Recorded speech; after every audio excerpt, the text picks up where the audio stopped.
灵儿，张先生，娘娘呢？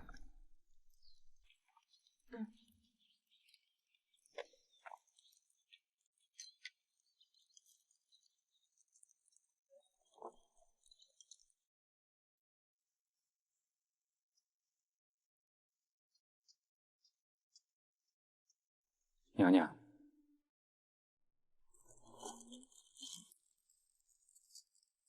平府找我有事啊？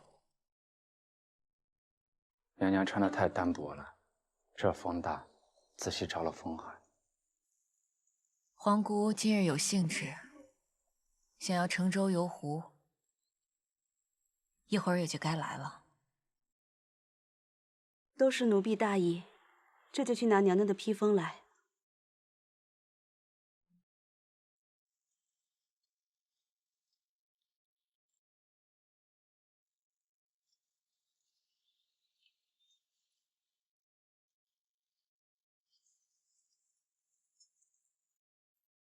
一月之间，娘娘亲见至此。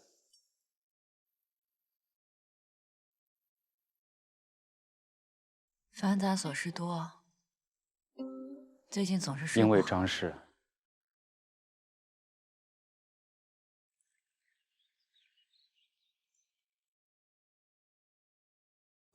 你胡说什么？我说，娘娘心中有千种柔情，万般委屈，却只是勉强自己，在官家跟前，只有正宫的雍容端庄和不可侵犯的威仪。道家官家把温柔疼惜都给了那个既会撒娇更会撒泼，没有半点皇室体面。四方城里十里灼灼桃花，春风中梦拂开几颗沙，宫城巍峨朱门起，过尽繁华，同饮一场素梨花。是。四方城外千里江山如画，半生疏离。那日陪着官家从宫外回来，官家在娘娘跟前抱起张氏的时候，娘娘望着官家的模样，全在我的眼里。那一刻，我以为没有什么比这更疼。但是后来，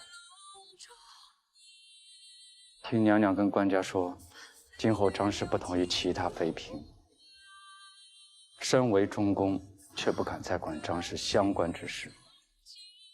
再之后，官家前朝事反，张氏不信任何宫人，日日烦着官家将当日那位假教婿召回来。娘娘遂当日赌气亲自请官家将这人召回。然而，娘娘却知官家心中厌恶贾某为人，心疼官家，这便想方设法，意为张氏寻个信得过的宫人来伺候。那张氏又是在魏国大长公主府数年，必有二三相熟宫人。娘娘此番特地约请大长公主乘船游湖，难道不是为了将此事想通？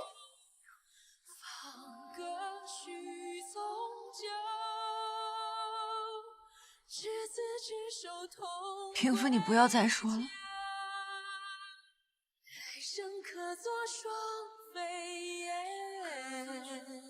我才知道，那日望着官家抱起张氏的娘娘，心中固然是同情，却不过是骤然被一把刀插在心上。之后呢？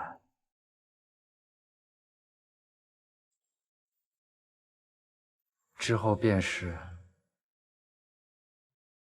娘娘自己手持刀柄，把刀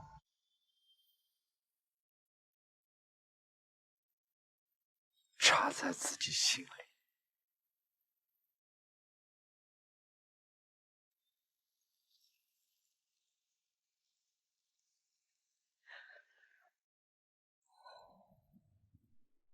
我朝皮造兵器，管控甚严，为监控兵器的流向，每件发往各路禁军的兵器皆有标识。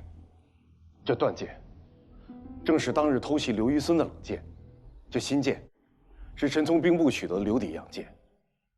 他们同属年初发往敷延路的批次，兵部记录中查收签字的，正是黄德和。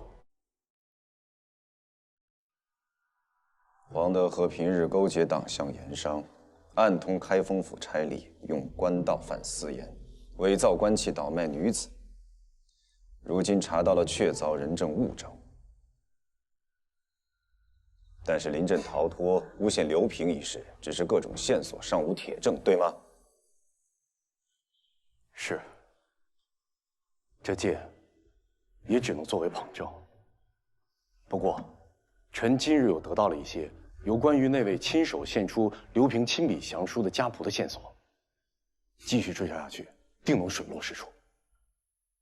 很好，不要急，查下去。他罪大恶极，便更是要桩桩件件清清楚楚，按照大宋律例判得罪证确凿。在昭告天下之日，让天下人对这恶徒的罪无丝毫怀疑之处。官家教导的极是，如此重罪，不能有半点含糊。还有那些与他有勾连的官吏，与此案有关的，按照此案所犯罪责判；与此案无关，但是查实违背大宋律例的，另立案详查。查到哪儿办到哪儿，查到谁办到谁。我确实是疯了，但是我却必须对娘娘说，请娘娘珍重自审。这后宫是娘娘的，这天下只会认娘娘为国母。那么迟早，官家只会是娘娘的，也只能是娘娘。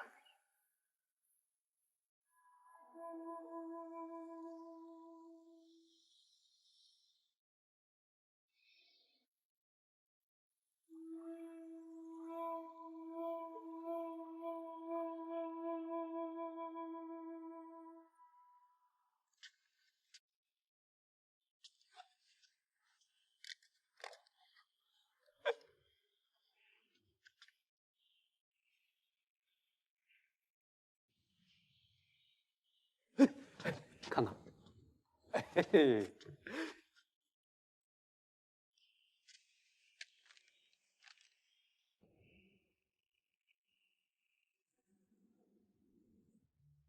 真像你的字体啊！像，连神韵都模仿出了5分。我倒是要去拜访拜访这烧字的师傅了。这师傅颇具奇思妙想。我所知印书都是用木雕版，一页一版，一套木板只能印1篇文章。手艺好的雕版师傅难求，能仿出作者手迹的更是凤毛麟角。若像这样，用陶土烧成单字，只需要一位手艺绝好的师傅烧出足够的陶字，便可反复重新排印不同文章。排字之事，就只需要一位会识字、会对稿的小工就够了。妙，妙！苏学士，正想寻平府，我们在琢磨这陶土烧的字块。据说这是平府随官家出宫时见到，然后找到这位烧字的师傅出高价购得。正是，那位师傅姓毕。官家，杨副都知道了。进来吧。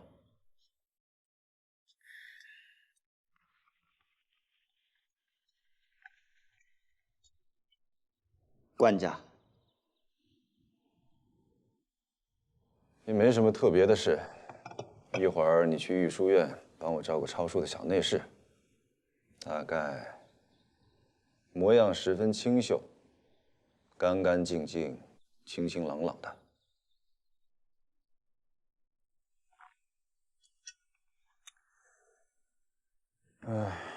朕也记不得他的名字，只记得韩琦颇为看重他。无论如何，这样年纪能被韩琦看中，又被御书院选为抄写，当是没有第二个了。你找着他，一会儿带他过来，让我瞧瞧他这大半年是不是越发出息了。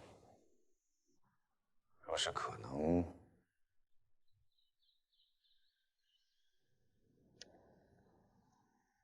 苏州进了些新的绣品，你选一些最精致的，拿给张娘子去选。她算是信得过你的，你也想法子劝劝她。那么多品性端良、忠心可用的侍女和内人，便算宫里没有对眼缘的，各王府、公主府若有合适的，都可以去求来，何必非得盯着一个犯过规矩的婆子呢？臣这就先去御书院。如此，若能找到这位毕师傅，替我们做了一手中珍本的陶字，定要重谢平府。不敢，先就要跟苏学士讨个写字又快又好的抄本急件，也是官家交代的差事。也跟他年纪最小，字好不说，学问亦是极好，偶尔札子中的笔误，他都能发觉，矫正过来。多谢。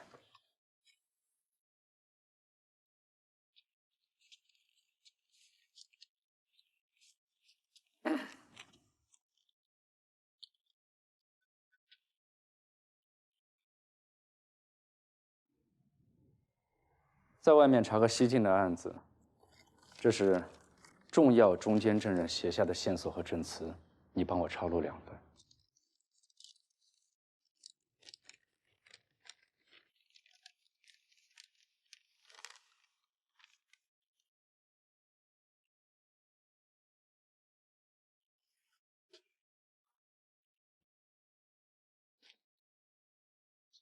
他很幸运，并不是三川口恶战的兵士，只是被上司派去打探消息的，救了如今本朝第一重案的证人。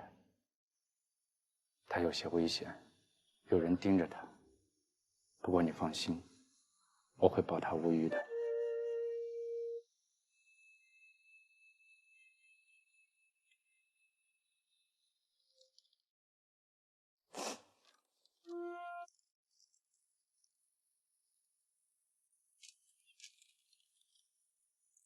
且说那日，我拉住黄德和的马头，苦苦劝说他不要退走，终归劝不住。他部3000人一撤，军心大乱，眼见就要兵败如山倒。亏得此时卢正将军带同800强弩手杀至，郭尊将军赤膊大呼：“大宋男儿何能将身后妇孺送贼耳？”便独自一人催马杀入西夏阵中，舞动大树，左冲右突，杀得西夏军人仰马翻。若非三川口将帅以命相搏，阻住溃势，只以万余骑兵阻了西贼10万精锐4日，延州便等不到许德怀将军带援军至，张杰将军袭破后方贺兰谷。延州若破，不知今日我们还能否在这喝着一碗羊羔酒？来，这杯酒敬郭将军，敬三川口死难国事的将士们。敬将军，敬将军。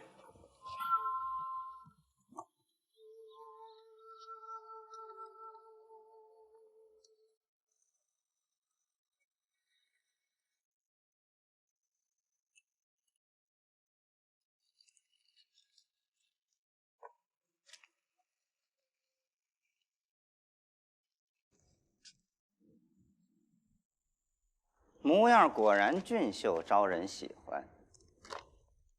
你过来。还有一份札子要抄。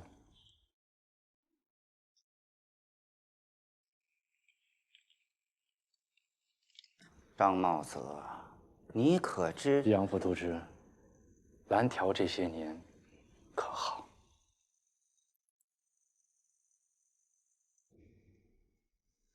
杨副都知，这份札子实在要得有些急，怀集一盏茶的功夫便能抄好。我再叮嘱一句，您若是有要事要找他，可否先到外间喝盏茶，坐下等等？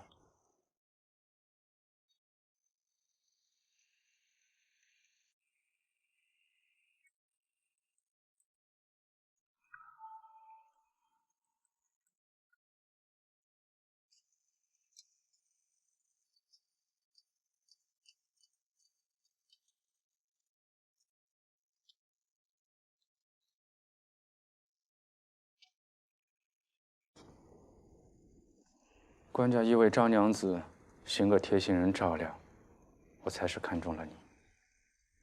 官家性格温和，又额外惜才，你愿不愿意，全看自己心愿。张娘子虽不易相处，却独得专宠，若得她信任，日后权势，绝非御书院小小抄书可比的。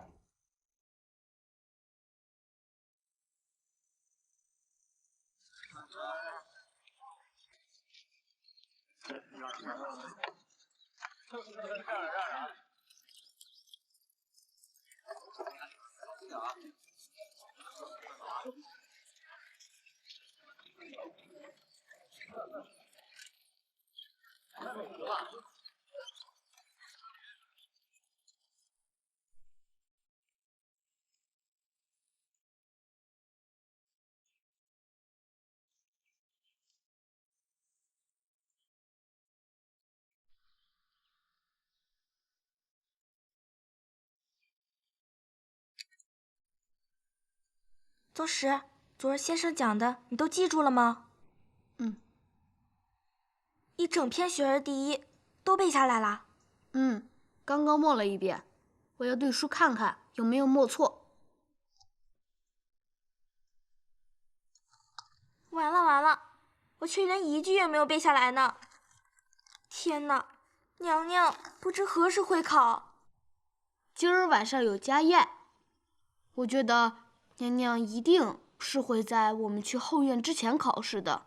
我觉得，若是背不出来的话，肯定去不了后院见客人的，一定会在这儿抄书。那可怎么办呢？今儿肯定有许多平日娘娘不许多吃的零食糕点，娘和易舅舅也会来，哥哥们也会来，还有傅家的若兰若竹。那你还不赶紧背？来不及了，来不及了！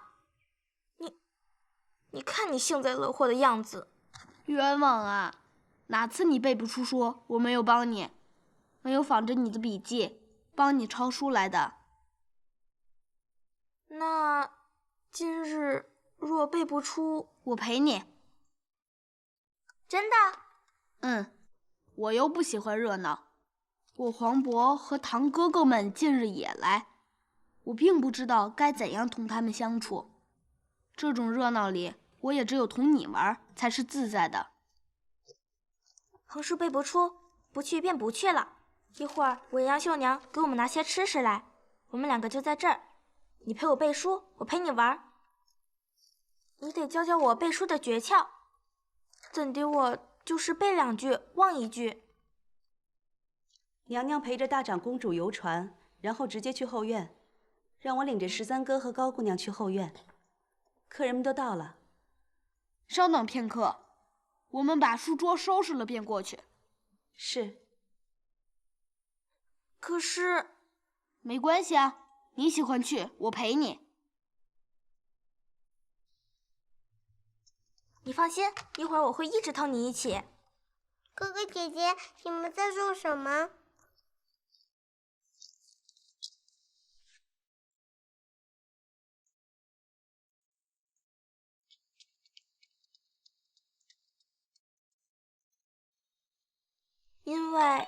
因为宗实哥哥帮我好大的一个忙，所以我就谢谢他。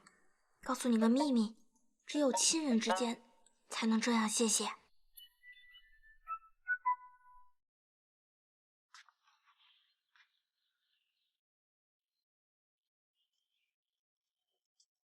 官家来了。官家，臣在翰林书院耽搁了一阵子，找到了这个最小的抄书的。比上回见长高了些。官家让臣去给张娘子挑料子，臣去的时候正巧他们那儿有配着料子的新样式的簪子和花冠，让臣一起带给张娘子。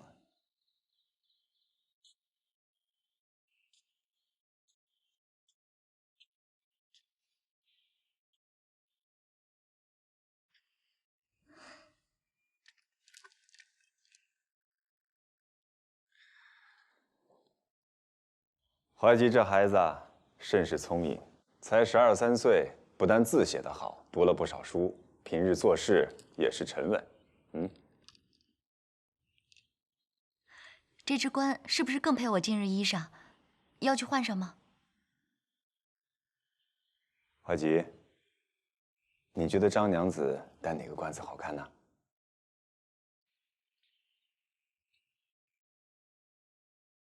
小人觉得娘子原先的发冠好看，这新冠太大，珍珠雕花太多了。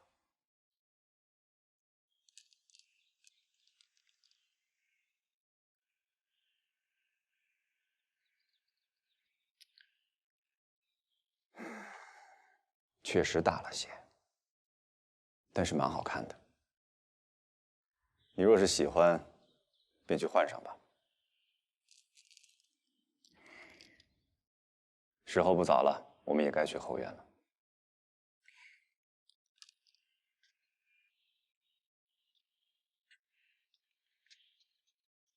来，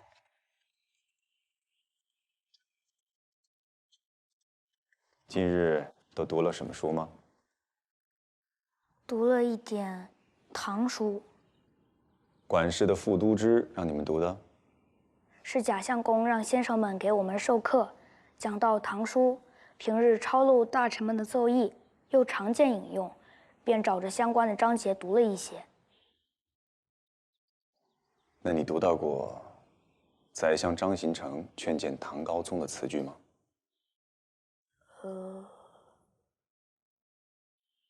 怀吉，你喜欢在御书院抄书吗？喜欢。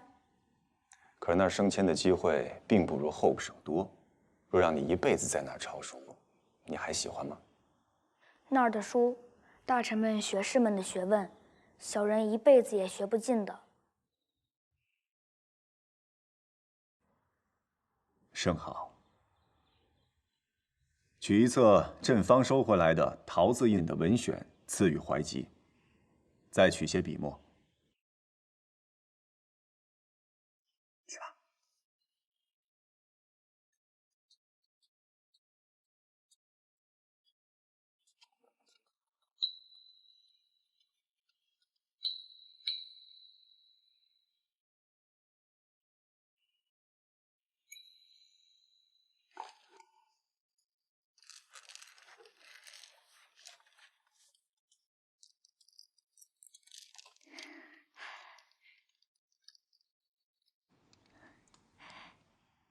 将冠子奉上的管事是否知道这冠子是送给张娘子的？又是否知道张娘子的品阶？知道，臣交代了。唐书之中，宰相张行成劝谏唐高宗的词句，杨副都之想必没有读到过，亦或是年岁渐长，位高权重，眼高心大，少年时读的，现在忘了。臣蠢钝，请官家指教。孔女夜用事，大臣阴谋，宜置于未印。臣，你罚俸3月，现珍珠牡丹象牙关的管事立即赶出宫去，永不叙用。是。起来吧。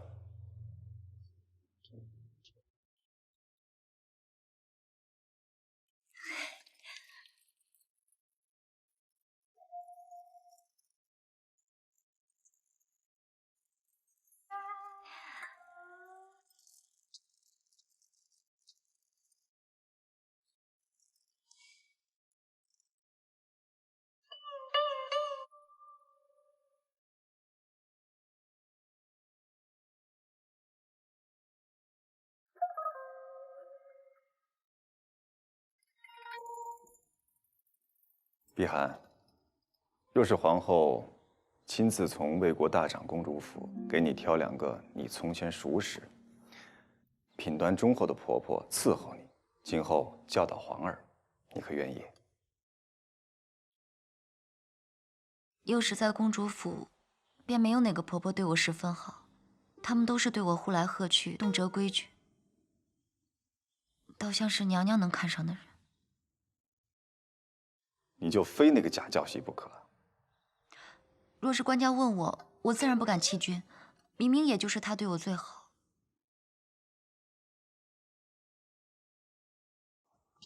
罢了，人与人相处总要讲个缘分，适合不适合。怀敏，10日之内将那个假教习找到，接回宫里吧。是。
全部活擒，别让一个跑了。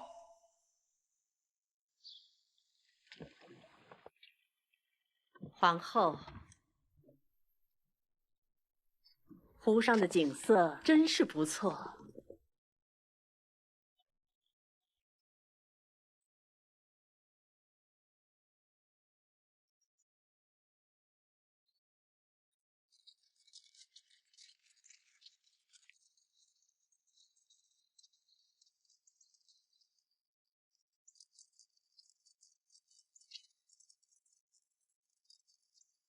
如今只是郡君，官家独宠啊，又怀了龙胎，至少要生昭容，不过是提前享用尊贵服饰罢了。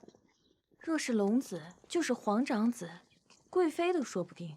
一世事小，竟大咧咧的受了几位老亲王妃的礼，怪不得夫君上了那么多弹劾奏章。我倒是觉得，若是皇子出自于此人教导，才当真是让人担忧了。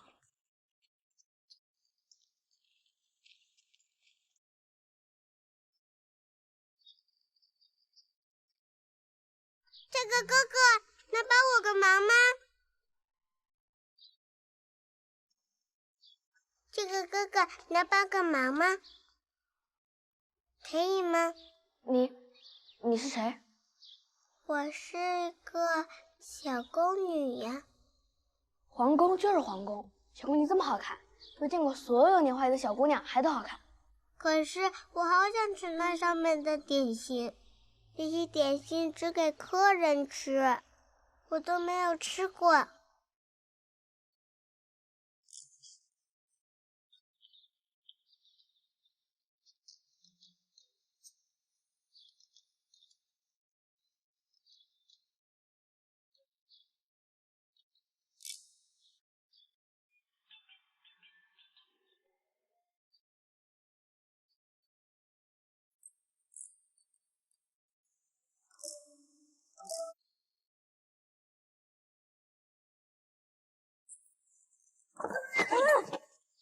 你怎么回事儿？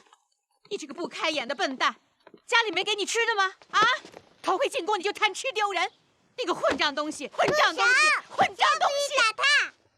是我，福康公主，命她去拿果子的。福康公主，温柔。哎，爹爹！官家到。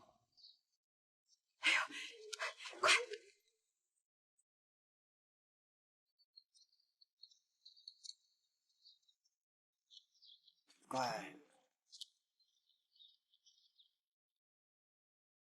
李伟，阿伟，你是谁？我是你姑母的儿子，我是你的哥哥。官家，杨氏带着公子李伟向官家和娘娘告辞。让他进来吧，让我好好看看这孩子。是。来，快让。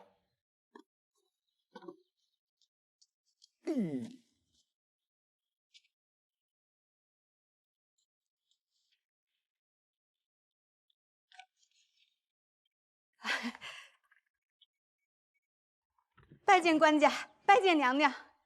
莲儿，快给官家娘娘请安。哎呦，跪下，跪下！官家娘娘，瞧我这傻儿子。来，过来。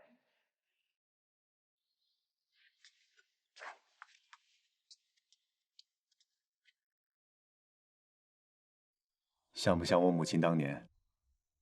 啊，像，眼睛极像娘娘，都是那般温和厚道，待人极好。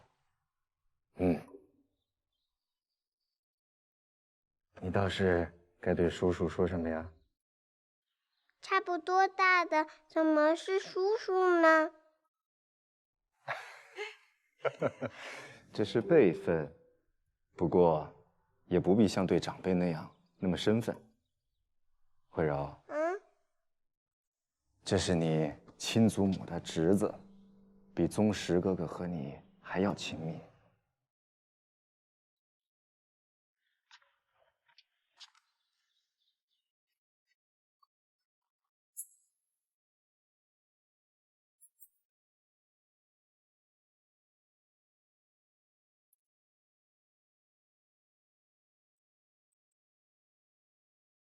他确实对我很好，爹爹讲过，很亲的人不用说对不起，说谢谢也生分。所以温柔给他一个亲人之间才能给的谢谢就是了。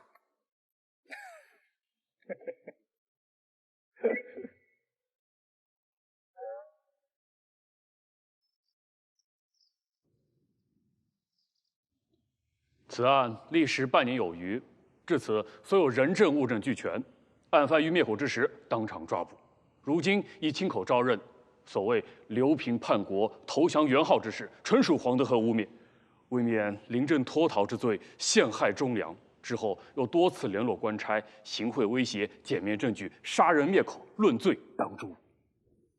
臣请陛下按大宋律例判黄德和斩立决。已为三川口为国战死、极力战至、最终被俘的将士。当斩首。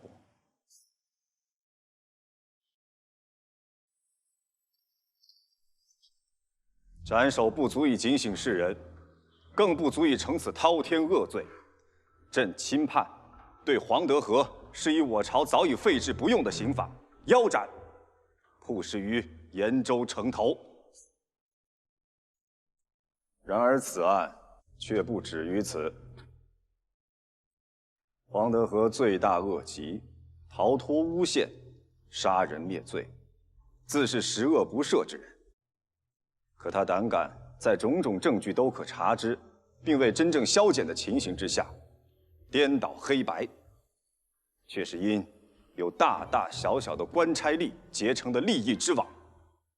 他深知断他一根线，这网可能会破；他深知这网上诸人都不舍得网破，才敢如此。不必，臣在。如今从开封到延州一线的虚立差人、舞弊枉法、贩卖私盐、黑市贩售婢女之事，已经牵出多少人了？从首扼开封府虚立冯士元，延至开封府刑部、户部，各路前辖司的差役不下50人，而买卖利益中受利者尚有当朝大员。三司使程林委托冯某低价购买他人房产。吕公绰、庞吉也曾委托冯士元为他们雇使女，其中若干违律之处，司门员外郎张纯、国子博士李贝曾将自己的亲戚托付给冯士元，请其安排差事。犬子枉法，臣请官家严惩，并请教导无方之罪。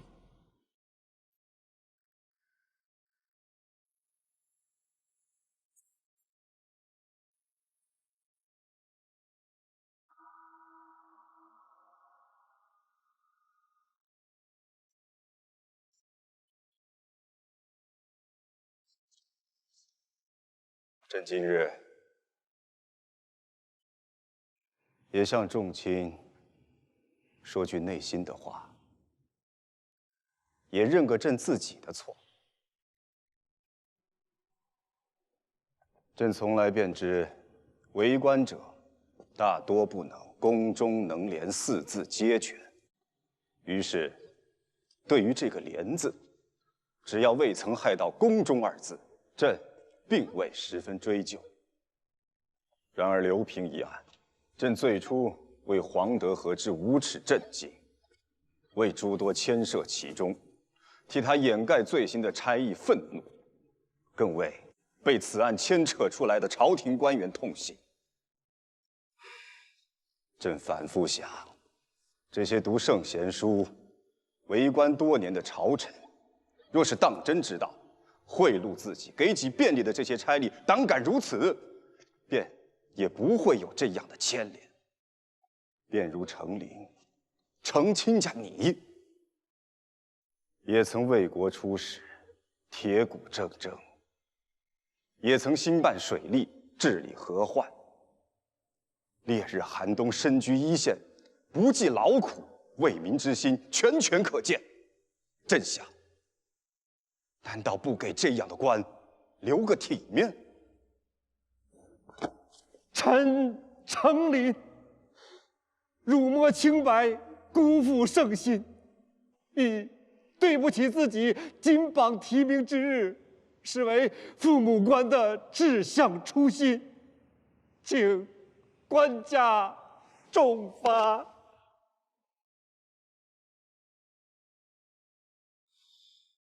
辗转反思，朕便懂了。若是从朕这里，便默许了宫中能者可以不廉，终将被恶徒小人以一个比刀剑还利的利字，一点点从不廉这个门户长驱直入，最终却毁了宫中2字。官家睿智圣明。刘平虽败，但忠贞可表，铮铮铁骨。凡三川口竭力抗敌之最忠者，无论生死，被俘或以生还，皆要厚赏，恩及家人。黄德和此案，除首恶腰斩，其他涉案者个个严判。凡牵扯出其他贪腐伪律，绝不因此案结案而不了了之，必须重新立案彻查。我大宋的官差胥吏，皆要公忠能廉。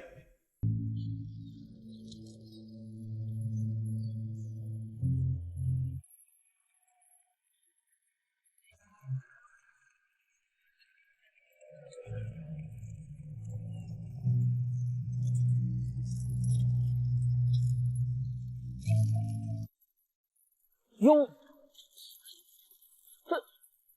这不是开封府的史院行首冯世元，可不得了的一个人呀！可不是嘛，这李家木材行，听说呀，就是沾了他的光，货源运料都比别家来的方便，更重要的是生意不用愁。到底是犯了什么事儿？几兆50，还发配杀鸡岛啊？我也不知道啊。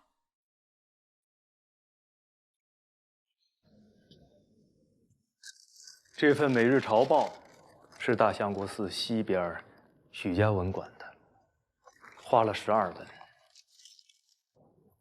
这份《进奏院大事记》是周桥码头旁陆家书行的，墨色均匀些，14文。哦，原来满东京城百姓都能阅读每日朝政大事，读的还不同。哼，譬如彻查冯世元案1年半，查出开封府行院90%官差胥吏贪腐贿赂，还牵扯到参知政事程琳之枢密院盛度。啊，这里便说是因为违法买卖的人口里有沾了皇室血脉，朕被冒犯了，所以恼羞成怒。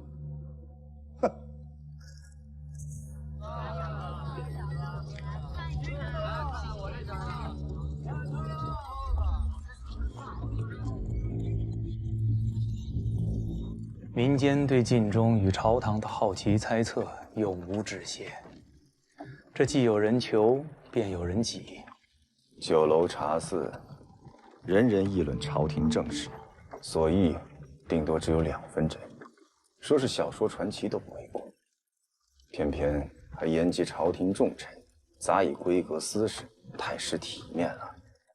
倘若将进奏院的朝报公布于民间，虽不能矫正所有讹传，亦能匡正部分谣言吧，至少能将这2成提升至5成。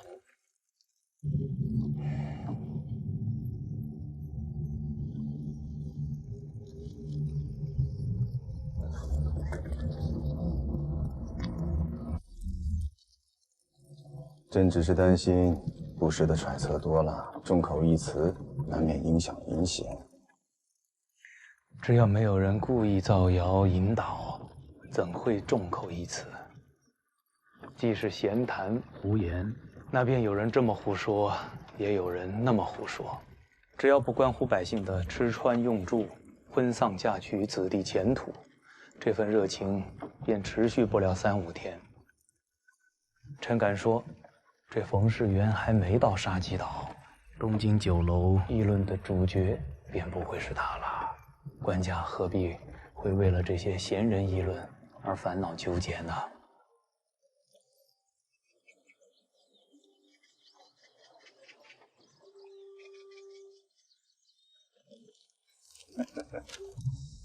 好，好，朕承认，想在今日发配冯世元经过闹市之时，来这里听听百姓的议论。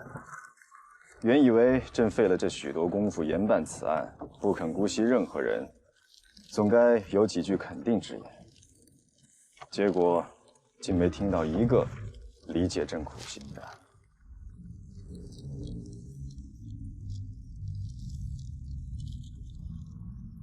唉，罢了。百姓论政事，始终便如雾里看花，水中望月。不争是因为不知，不知是因为朕不可能将朝廷大事逐一剖析于天下。官家想得通透。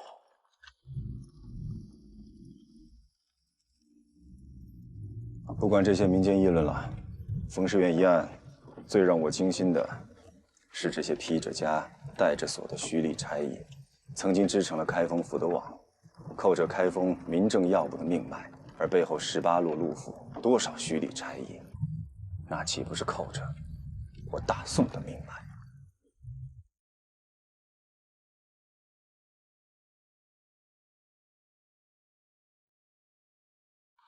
我抱着哄着睡得好好的，才多交给你们一会儿，怎么就醒了？你们以后不许再碰他。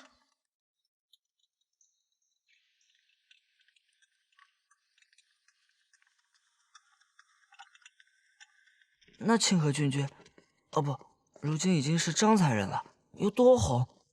这还只是生了女孩，以后生了皇子。喂，你为什么不愿意去那里？这种美差哪里求得来？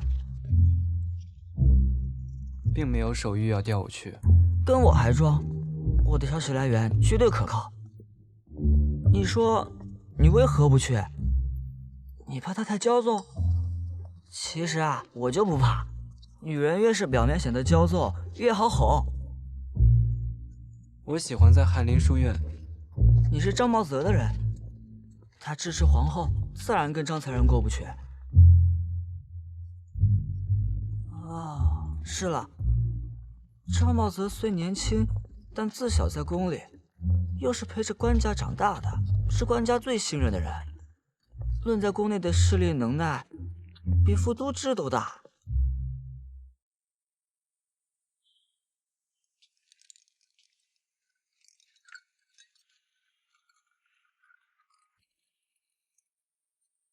你怎么还在这坐着呀？咱不回屋去睡啊？怎么了？婆婆，月儿好些了吗？她烧退了吗？烧是还没退，可是刚才把药都给喂进去了，已经不吐了。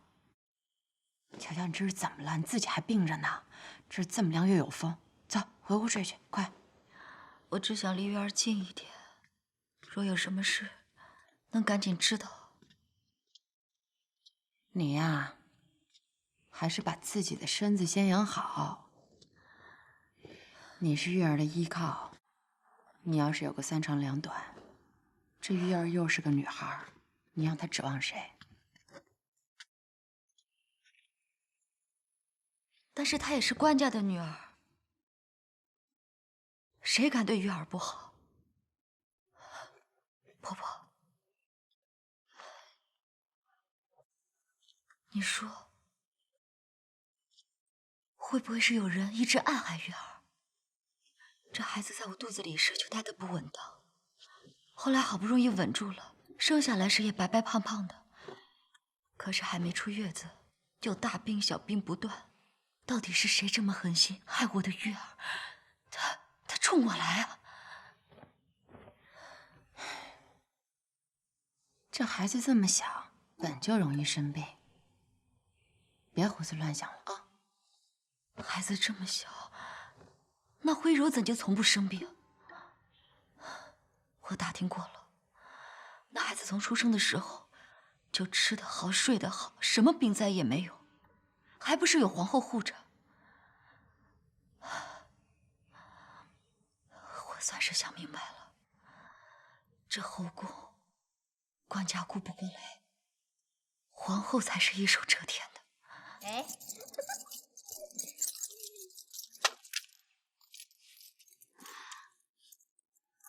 涛涛已经是大姑娘模样了4整1反，就连徽柔都快4岁了。我还记得她粉嘟嘟、软绵绵抱在怀里时候的小样。这不是就快另有一个可以抱在怀里的肉团子了？唉，这回倒真真希望是个儿子。倒不是我有什么野心，这话也只敢对娘娘说，娘娘不会骂我虚假。就连张娘子在生产的时候，我这心里啊，都盼着那是个皇子，可惜了。我当然知道你不是假意，你对官家的这份心，恐怕我比他自己都更懂得。我从小和他一起长大，却只记得他2次真正欣喜的时候，一次就是得知我怀了徽柔，再就是徽柔出生，他抱在怀里的时候。这次太医告诉他是喜脉，那一瞬间，我打量着他的神色，竟是紧张多过于欣喜。年过而立而无皇子，官家心里总是会着急些。但是此事也不是想求就能求得来的。你想替他分忧，然而若是因此你紧张不安，伤了身子，反而是增了他的忧。我知道，旁人说的容易，而身在其中之人，无论是你，还是官家，甚至是张娘子，都难做到。但你只要想着，你多看开一点，他便少为你担心一分，也就是了。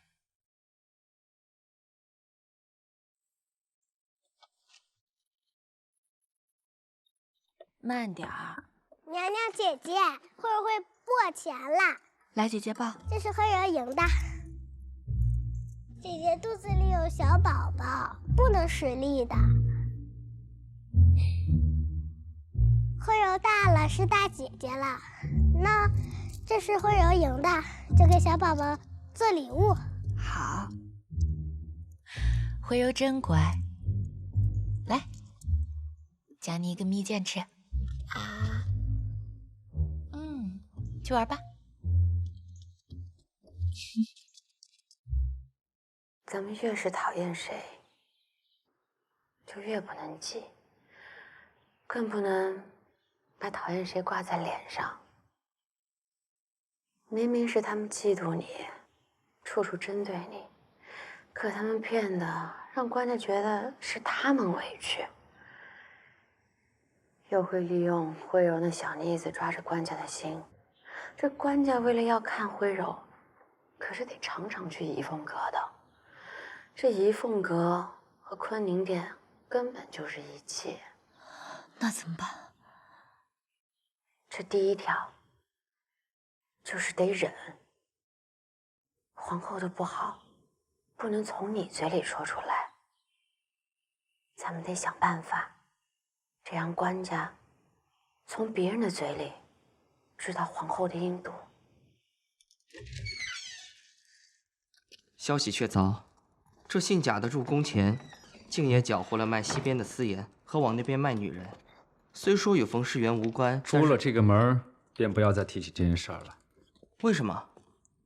你当这贾婆子身上，就这一件让官家忌讳的事儿？师傅，你早就知道了。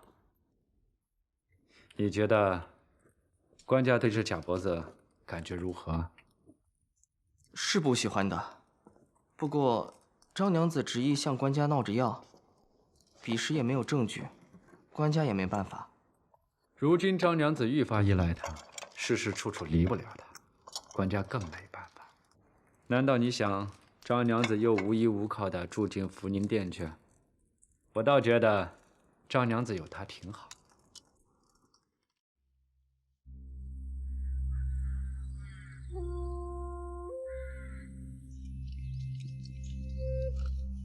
嫡指使偷袭敌寨大胜，定得了不少彩头啊！混小子少坑我！经略严令不杀降敌，不伤羌人妇幼，不掠羌民之财，采什么采啊？采你个头啊！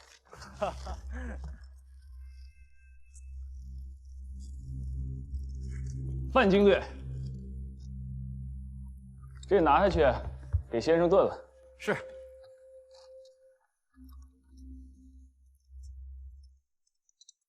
金明寨万安城已经夺回，上个月仁福将军夺了白豹城，入侵保安的羌人也撤了。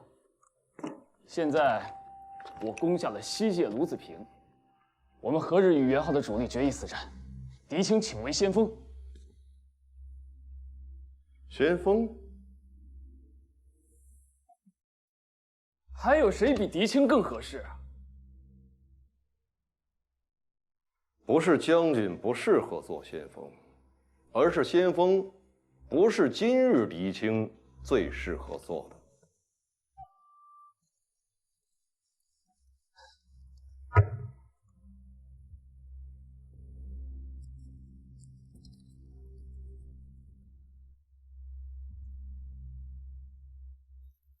将帅若不知古今历史，便就止于匹夫之勇。将军资质非凡，当开阔眼界，勤学多思，日后方可成大宋砥柱栋梁。先生当真？我是一个打仗不怕死的武夫，这里边的字还真有一些不认识的。有字不识，有句不解，问我。我只知世上有能人庸人，谁又是天生的文人武人呢？不过是有人先学文辞经书，有人先练刀枪骑射。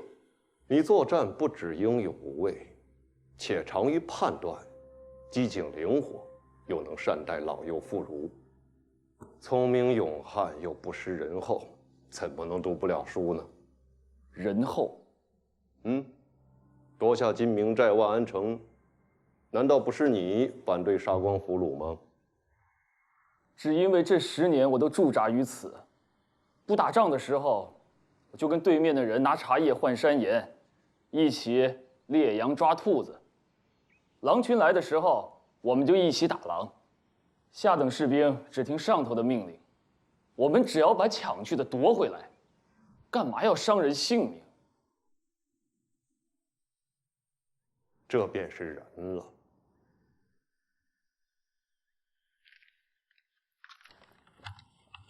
狄青从未进过学堂，也从未拜过师。从今日起，狄青就拜先生为师。狄青就按照在家里拜爹娘的样子拜先生。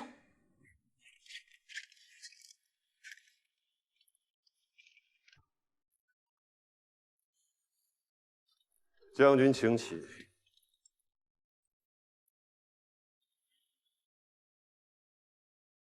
我现下便先教你一字。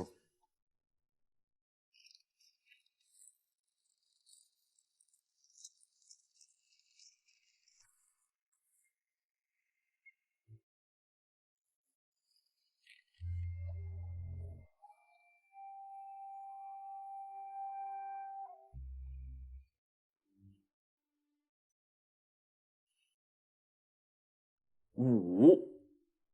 我们的祖先发明此字，上为戈，下为止，这是要告诉我们，保家卫国一身热血，无畏赴死，不是为了抢掠而杀戮，却是为止杀。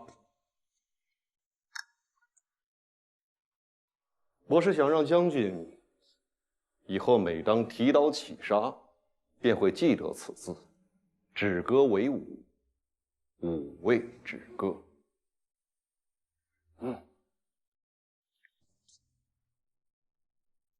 刚才那只兔想是炖的已经入味了，正好，知归前日来信说今日他要过来探讨边事，我猜他会带酒。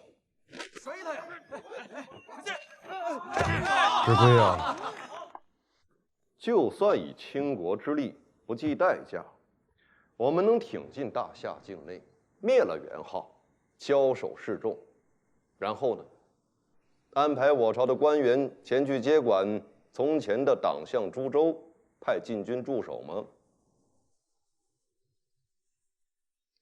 这，即便我们能打赢决战，亦无军力长期驻守，百姓亦不习惯半耕半牧，并不愿意从内地迁到党项境内。官家一贯爱惜民生，他怎会不计倾国之力、抽民膏血的代价，来换一场并不能解决诸多隐患的胜利呢？不必倾国之力，亦不必直入敌境，便就此时兵力部署，难道西文就不信我们寻到元昊主力，若以无畏之勇，可以打一场漂亮胜仗，血洗前耻吗？血洗前耻之后呢？和谈。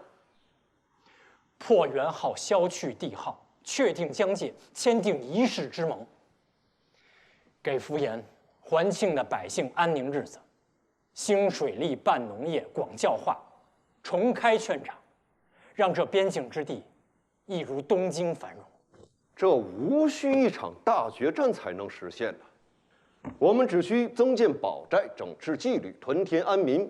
元昊来依寨拒之，他骑兵骁勇，擅长奔袭，可若要打硬仗，破我方防守严密之城寨，他也做不到。元昊的物力无法与我国相比，我们只要沉住气，让他一次一次的劳而无功，终有一日，其消耗不起，必求和谈。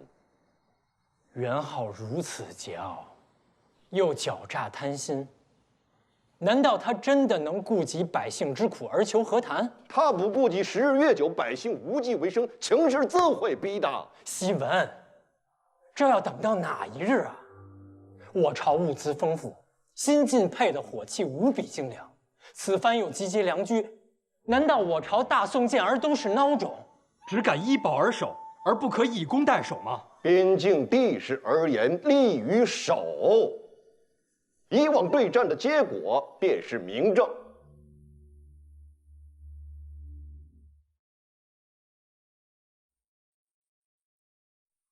大凡用兵，便须置胜负于度外。大军一动，关系万人性命，岂可置胜负于度外？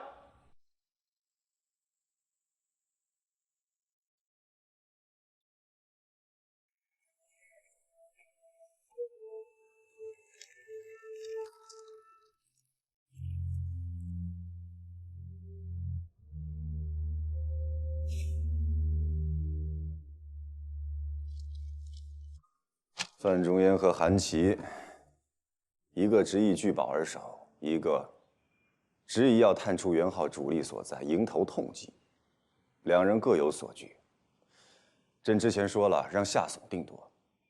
现在夏竦干脆把他们所有的论述文书给朕寄了过来，说无法定夺。夏经略一直反对主动进攻的。也许这一段他身在前线，重新研究了最新的敌我形势，比以前有了信心。唉，韩范二人这么多年政见从无分歧，哪怕是远隔千里之时，成就一世，上了政见几乎完全相同的札子。韩琦尤其敬重仲淹，而这一次却数次陈词驳斥，想来也是有他的道理。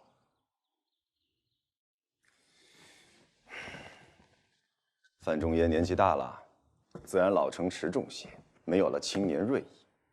若是退回20年，也许他比如今的韩琦更足以攻为守。塞下秋来风景异，衡阳雁去无留意。四面边声连角起，千丈地，长烟落日孤城闭。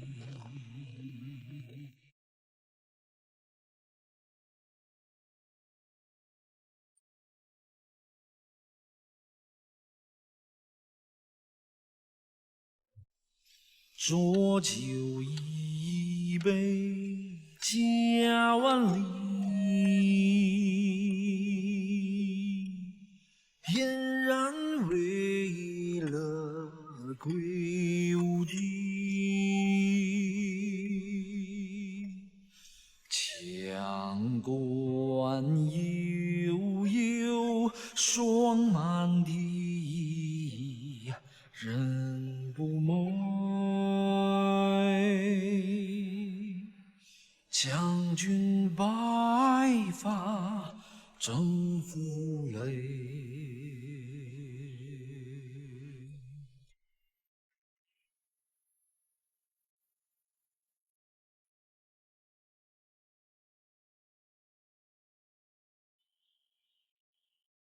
元昊即将南下六盘山，意在占领魏州。我们若切断他粮道，他得知自己粮道被切断，必然返回。我们便可在他返回路上伏击。人夫愿意请战。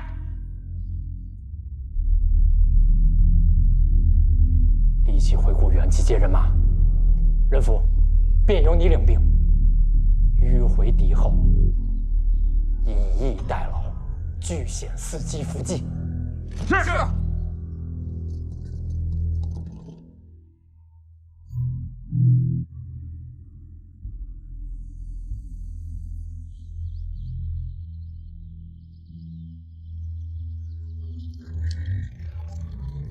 开门！开门！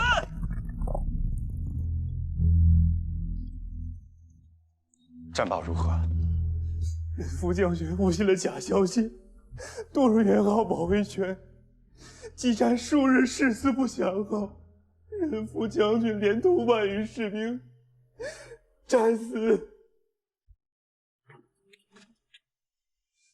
任夫死了。官家昨日看了战报之后，就一直一动不动地坐着，不吃不喝，也不许人过去伺候。早上我过去，他还是原样的坐着。我服侍他更衣之后，他便抱着军报出去，对我说不许我跟着，到现在都没回来。今天是休沐日，官家不知道去了哪儿。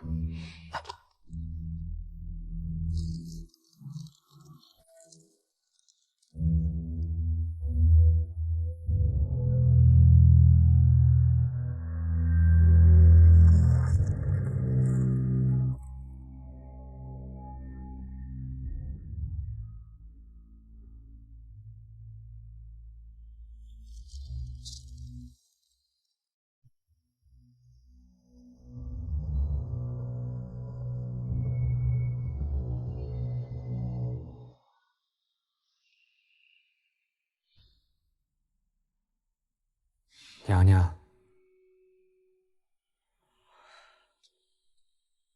这是半年前范仲淹写给元昊的书信。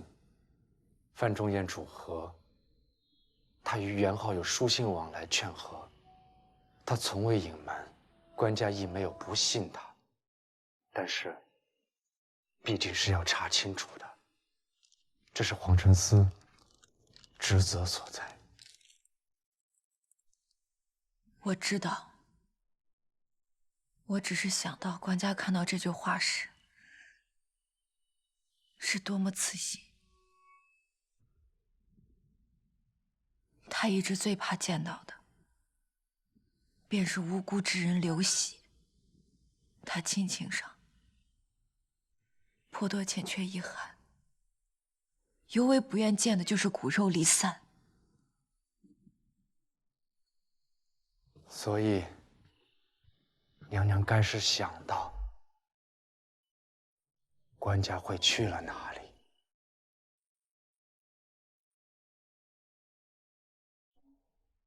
当日，他终究放弃了去皇陵拜一次亲娘之后，便去那里跪了整夜。再后来，是李娘娘去世的消息传来。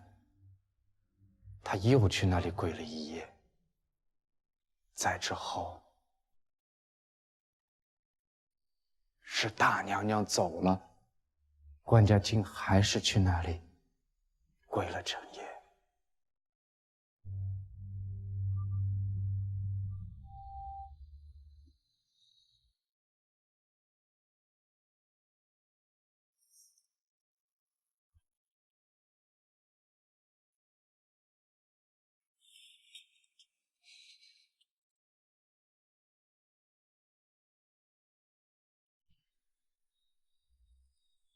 皇祖，父亲，我尽力了。我不甘心，我一想建功立业，想以破阵而止戈，但失败了。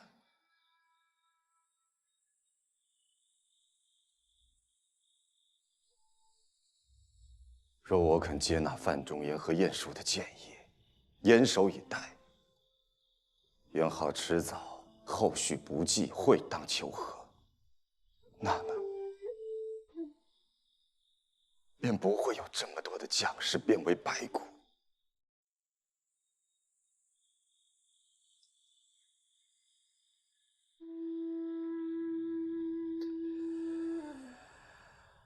何等讽刺！我之前种种忍让元昊阅历，不愿轻言刀兵，便是不忍见一将功成万骨枯。而今，却是只有耻辱，而将帅已成白骨。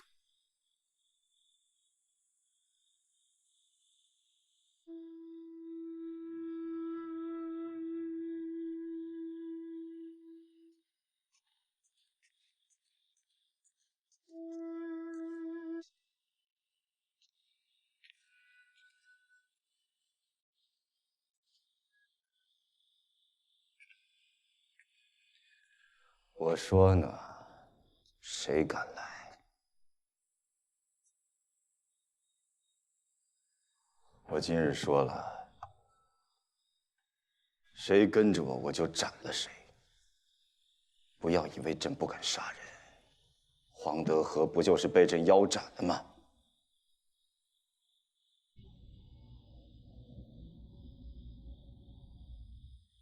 只有你不怕朕。这个宫里，只有你真的不怕朕。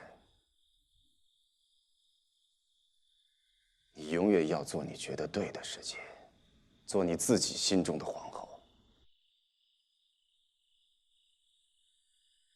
你不怕朕生气，不怕朕冷淡你，不怕朕废掉你，不怕死。我当然怕。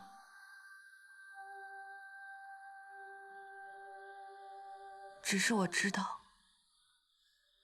官家绝对不会滥杀无辜，哪怕是再生气也不会。官家要斩黄德和，正是因为官家不想让无辜的刘平将军和那些死难将士蒙冤受辱。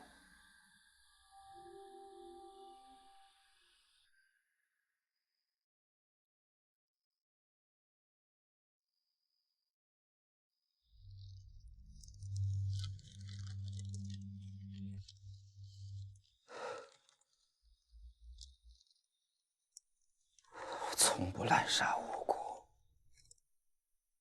从不滥杀无辜，是我的决定。因元昊主力以攻为守，以战止戈，是我。官家，来人，快叫御医！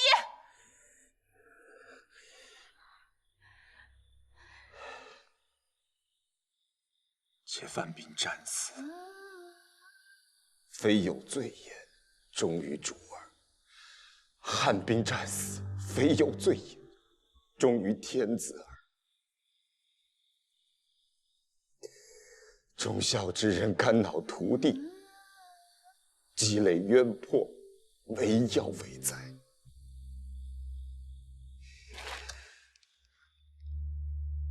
从不杀无辜的人，从不杀无辜的人。一个知道这世上最歹毒的盗贼，一辈子能杀之人也不过几十，而朕一个不甘心，想要一份武功记入史册，便比几10个盗贼杀的人更要多了。官家，你先别说了，先歇一会儿。谁人能够无过，但求问心无愧而已。即便是真的会积累怨魄，我要为灾，我丹叔与夫君一体承担，我不怕。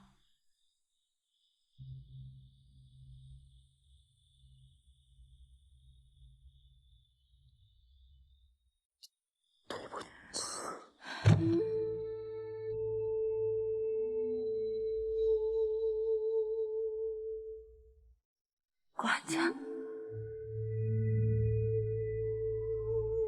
我怕的，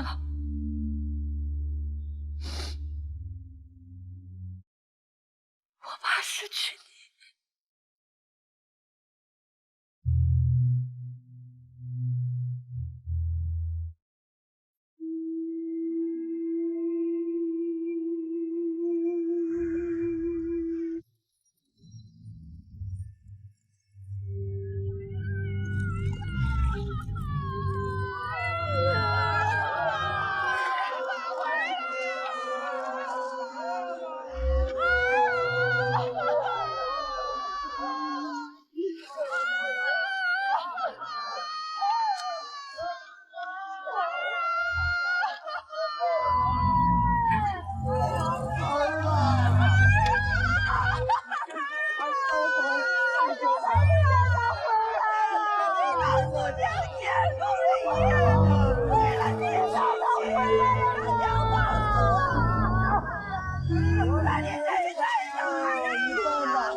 弟弟好些了嘛，为什么不让我去看他？官家，定是好多了。前日娘娘不是说，官家只要再静养几日，就没事了吗？可是13哥叫我写字的时候，我听见过御医跟娘娘说，弟弟的病急需血，要在弟弟身上扎针。我跑出去问娘娘，娘娘却只反复嘱咐我，回去不能告诉姐姐，姐姐快要生小宝宝了。2日前奉娘娘教旨，去翰林书院，让他们抄一份书院所藏诸病源后论孤本中胸痹心痛的记载，勾当翰林书院的赵副读之，把差事派给了这孩子，今日便就抄完了。我便过去领他过来复旨。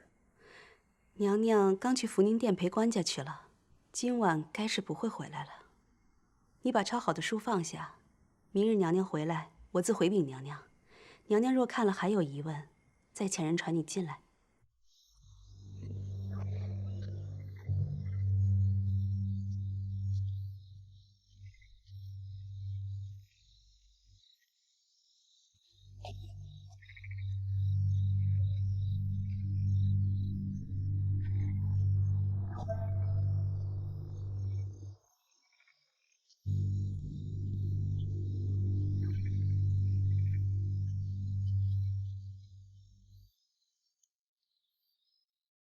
弟弟病了，弟弟那样疼我，如今他深遭痛苦，我却一点办法都没有。求天上神仙让我患上爹爹的病，我愿意加倍，不，加10倍，受弟弟身上所有的痛。求天上神灵答应我，若是弟弟能好起来，我就算自己死掉了，都是愿意的。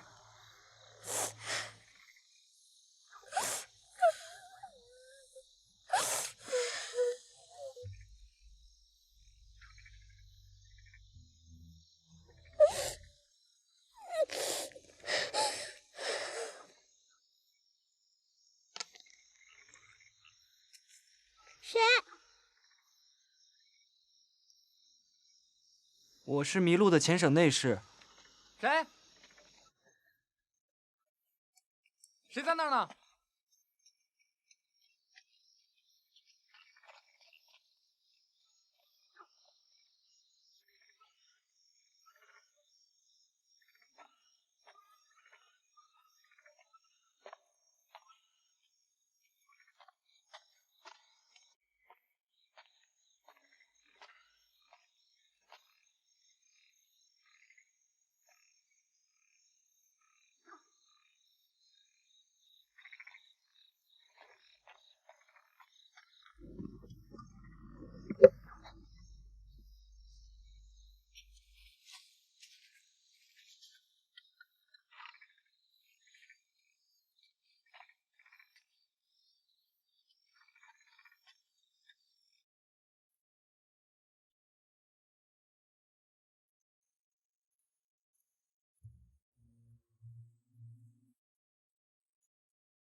若是弟弟能好起来，我就算自己死掉了，都是愿意的。